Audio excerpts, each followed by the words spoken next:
I'm in Parramatta, which, as every rugby league fan will tell you, is the home of the Parramatta Eels. Except that in the original Aboriginal language, the word Parramatta means home of the eels. So home of the Parramatta Eels actually means home of the eels, which is a taxonomic tautology, as you well knew. Stay with this programme, it's really intelligent.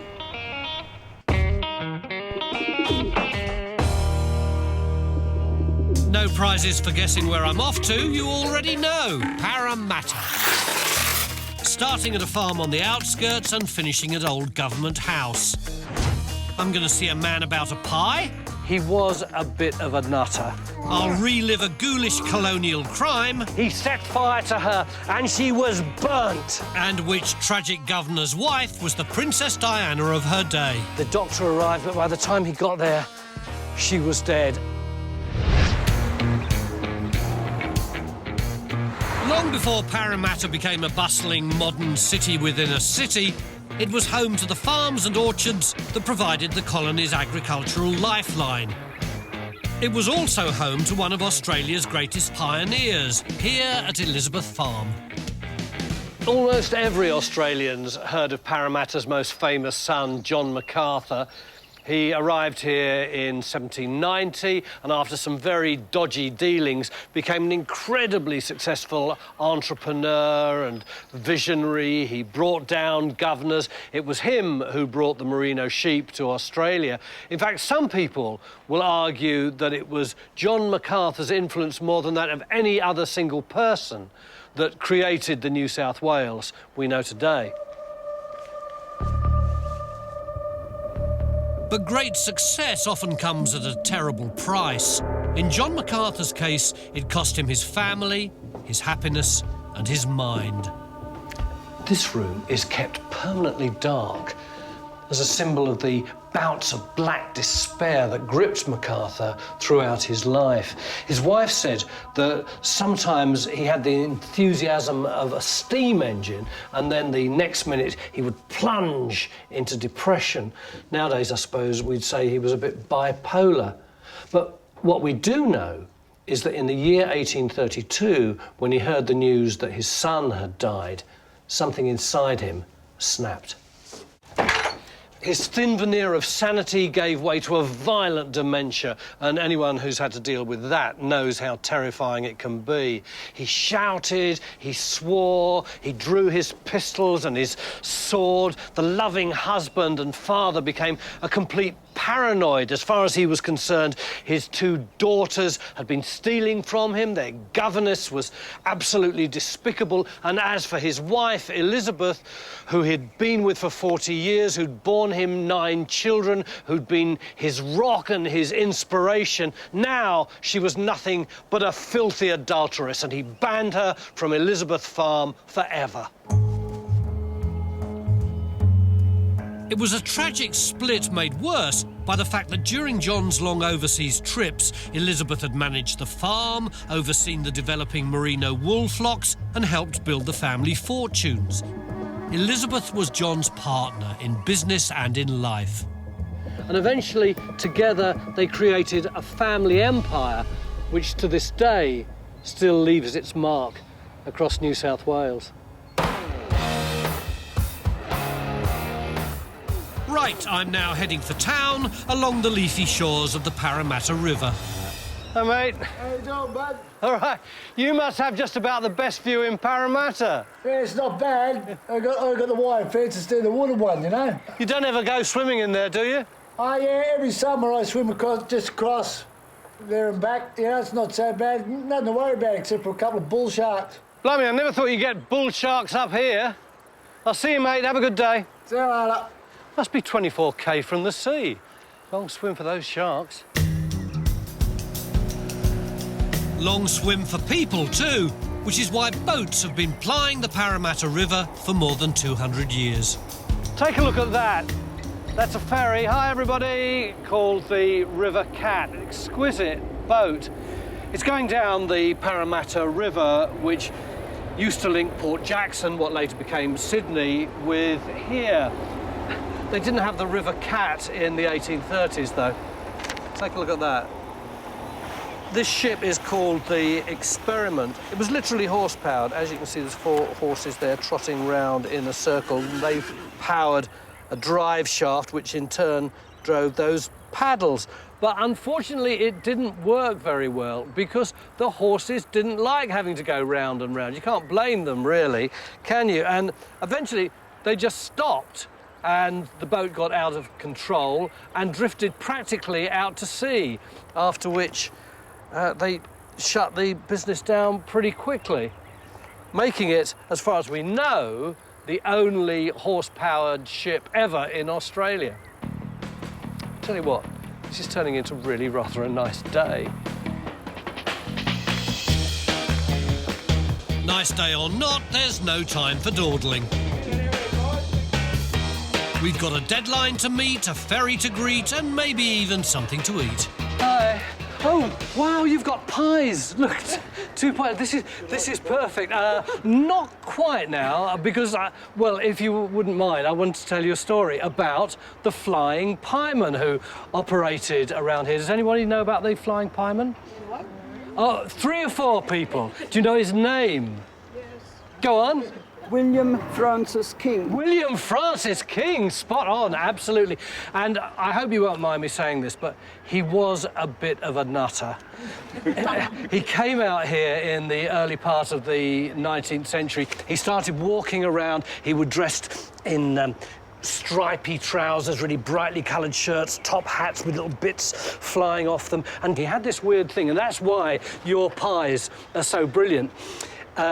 He would go down to Sydney, to Circular Quay, and there would be the ferry up to Parramatta there, and he would sell everybody pies, pies, pies, hot pies, hot pies. Anyway, they'd all eat their pies, and then he would walk really, really fast all the way back to Parramatta. He would get there before the ferry, so those same people, when they come off like you, you'd get a second pie. You're doing ever so well on that pie. I'm ready for another one. But that's what he started doing. He would do the Parramatta to Sydney walk twice a day for 6 days. Became very, very famous. He went up to Brisbane and walked down to Ipswich, which is 70 miles, and he did that in 16 hours. He was the great walking celebrity of Australia, the Flying Pieman. But then, sadly, he walked himself out. And at the age of 66, scarily the same age as the person who's talking to you now, he died. Goodbye.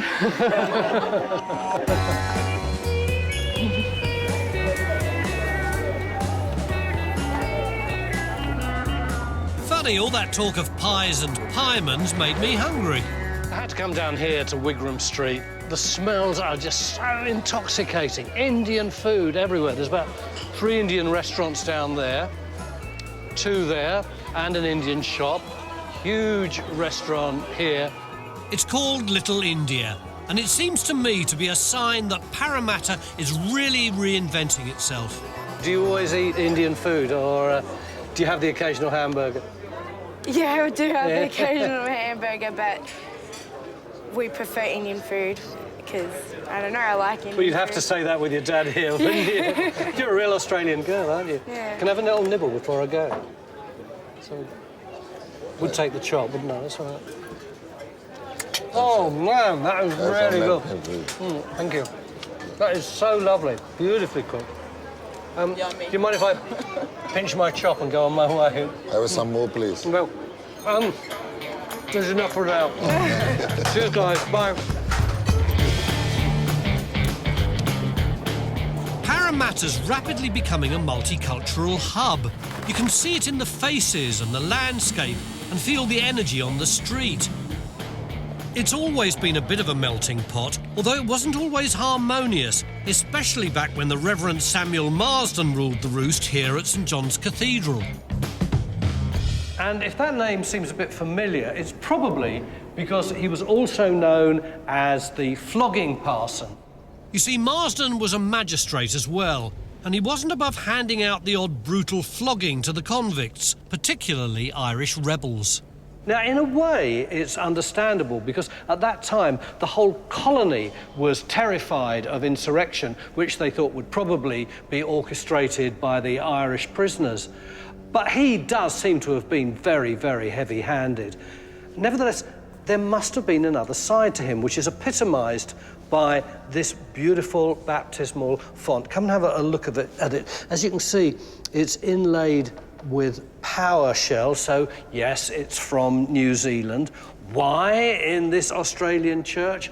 Well, eventually he got fed up with the convicts and the Aborigines and decided that he would go to New Zealand and preach there. And he was incredibly successful, so much so that he's now cited by the New Zealanders as having been one of the most influential Europeans in New Zealand in the whole of the 19th century. And eventually the Maori carved this font in remembrance of him and gave it to this church. Although I suspect that if any descendants of those early Irish convicts came here and saw this, they would describe him in rather different terms.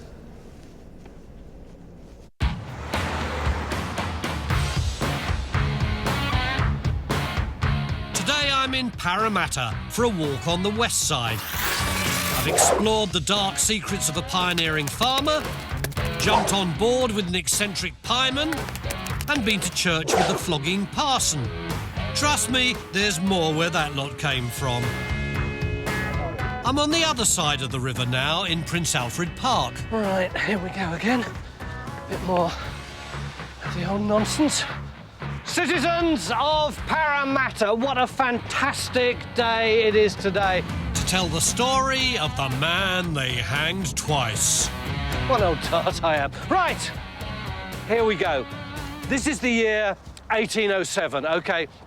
And there was a woman called Mary Smith, and she lived in Sydney, and she had a load of her stuff nicked, her clothes, and she came up to Parramatta because she thought that this guy, whose name was John Kenny, had nicked her stuff. And he says, yes, you are absolutely right, I did steal your clothes, but don't worry, because tomorrow morning, first thing, we will go down to the pawn shop and retrieve your clothes.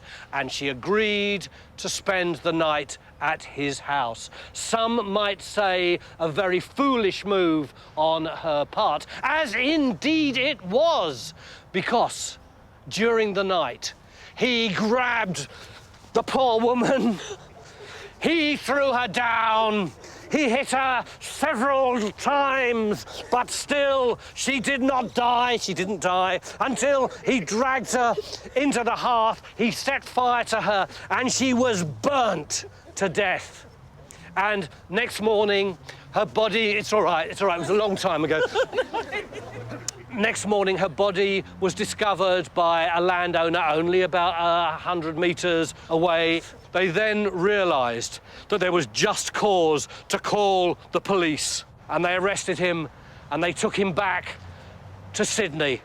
And he was tried, and the judge said, "You have committed a crime, John Kenny, so against the spirit of human beings in this colony that you will not only be hung here in Sydney, but then your body will be taken down, you will be taken to Parramatta, and you will be hung once again as an example to the people of Parramatta." And that, ladies and gentlemen, is the story. And it happened right here under your feet. Or at least he was hung above your heads, wasn't he? But you know what I mean. Thank you very much. Cracking tale, isn't it? But I'm not quite done yet. Can I squeeze in? Sure. Thank you very much. Hello. We've never met before, have we? No, that's right. Tell me who you're related to. My 5 times great uncle was John Kenny. And you just turned up here today? Yes. That's brilliant. I was just walking through and I've just been rubbishing him for the last 10 minutes. yes, I've noticed this. How do you feel about it? Oh, I'm fine, because it's been a while. We've lived here forever and we've come the full circle because my great-grandfather was the governor of the jail down the road here. You're joking? No. Well, it's such a typical Aussie story, isn't it? From convict to the governor of the jail.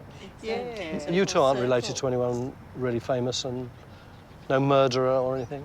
I wouldn't know because my ancestors come from Sri Lanka. Who knows? Well, cheers. Lovely to meet you. Lovely to It was meet you quite too. extraordinary. Thank you. Thank you. Yeah. I'm getting the impression that Parramatta has a fine tradition of rogues, and they're not just confined to the colonial era.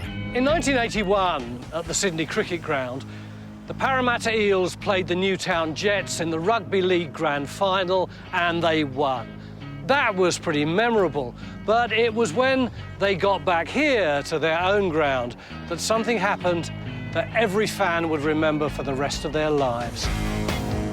Back then, there was no flash Parramatta Stadium, just the rather, let's face it, shabby Cumberland Oval. Obviously, the triumphant Eels fans felt they deserved something better, so they took matters into their own hands. So what happened?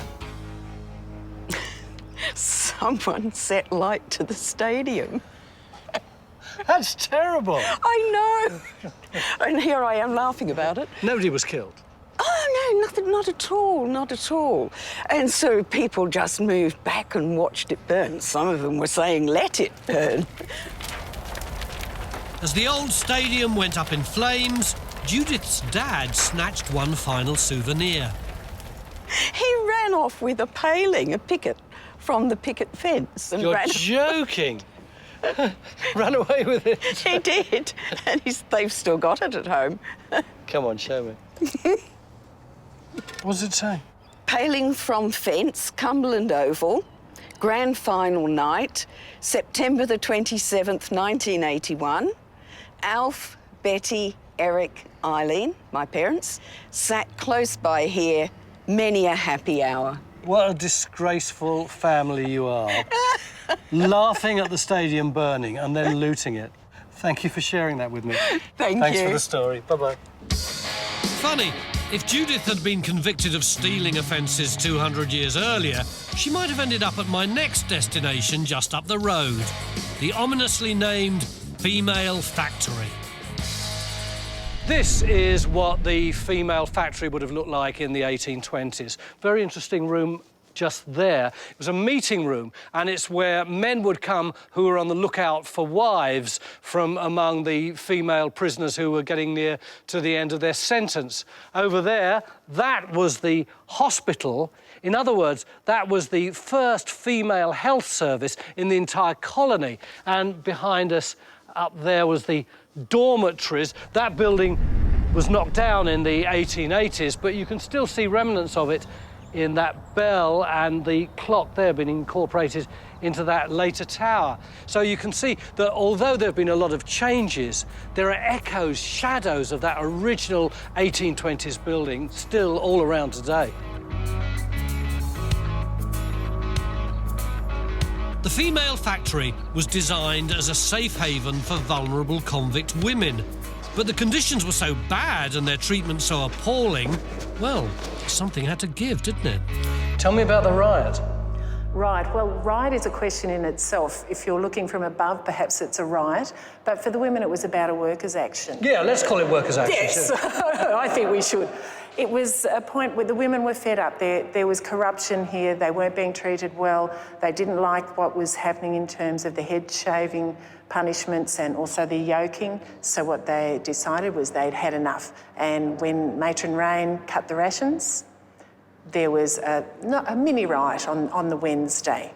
They threw out a constable, and that was sort of the beginning of what was to come. 2 days later, the angry, starving women grabbed their pickaxes, broke down the doors and busted out of the joint. They rampaged through the town, grabbing any food they could find. 3 days later, 40 of them were still on the run. And the local newspapers were calling it like bees out of a hive, an Amazonian banditti. So tell me about the Spartacus moment. That's my favourite part of this story. The Spartacus moment, well, when the women did come back, eventually most of them came back. They were lined up, and Major Lockyer, who was head of the constabulary at the time, said, I want to get the ringleaders and I want to put them in their cells. And all the women that were there said, no, we're standing together. And I think that's really part of the Australian character. I am Spartacus. I am Spartacus. Oh, yes, absolutely. You know, if you're searching for the genesis of the true Aussie character, I reckon you don't have to look much further than those early convict women. They were a right feisty bunch. You get a glimpse of that in some of the court reports. There was this woman called Anne Mullins who was allowed out on a Sunday to visit her child for 1 hour, but she got back 8 hours later and was taken to court. And this is what she said to the court. My name is Anne Mullins, and no mistake. A better washerwoman never stood at the tub or made soap lather. I'm a trump. Can anyone here say that I am not? No, no. I've been a good servant, and for that, dirt has been thrown in my teeth. And then it says, the bench, having duly weighed the case, sent the offender to third class for 14 days. Don't you just hate authority sometimes?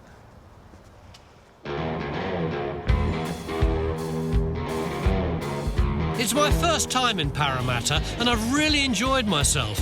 I knew it would throw up some surprises, but not a seaside getaway.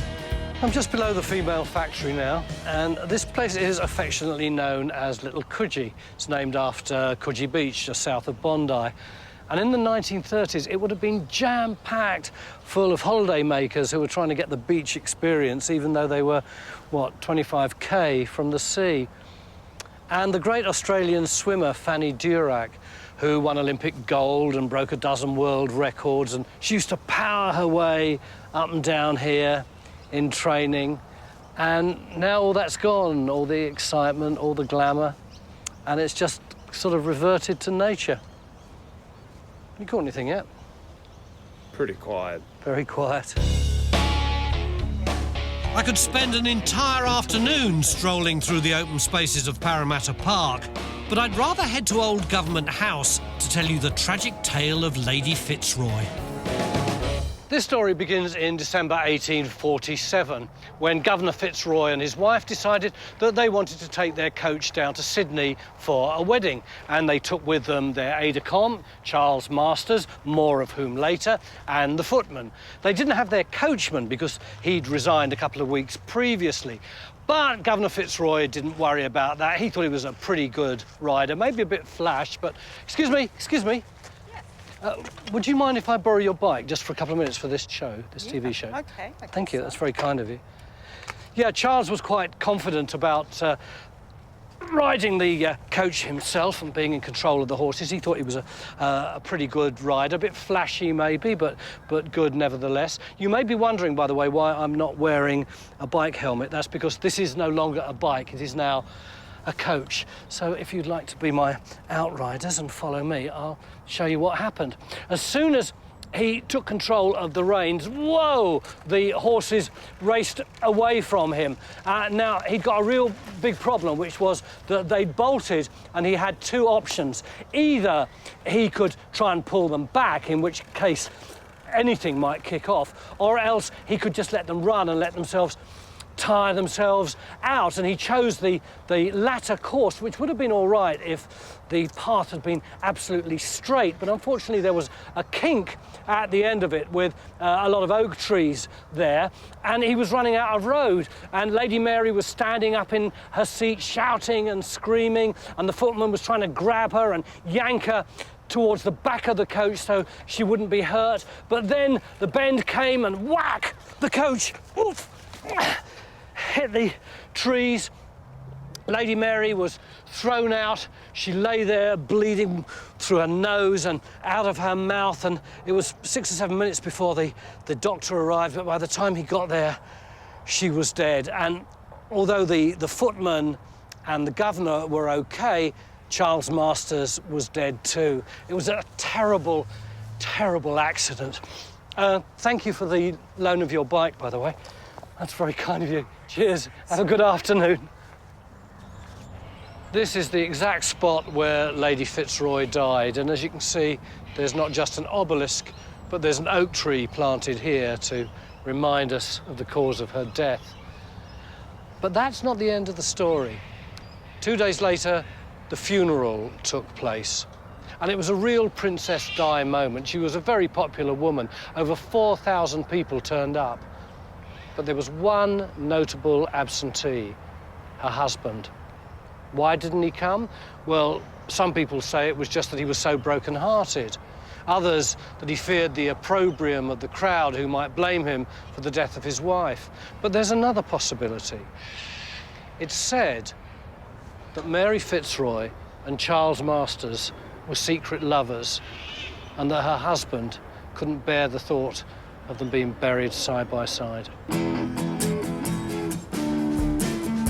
That's my walk.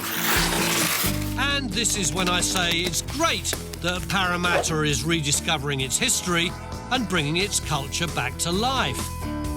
And yeah, of course that's true, but I've discovered another Parramatta that really fascinates me, and it's right here. It's young, it's vibrant, it's ambitious, it's multicultural. You're from Iran, aren't you? Yep. And I reckon this place has got the kind of energy that's going to drive Australia forward over the next 50 years. So cheers to the old Parramatta and double cheers to the new one. Cheers. Hi, I'm Tony Robinson. If you love my show and want to see some more amazing history stories, then please hit the subscribe button, click the notification bell, and we'll let you know when there's something new to watch. Enjoy.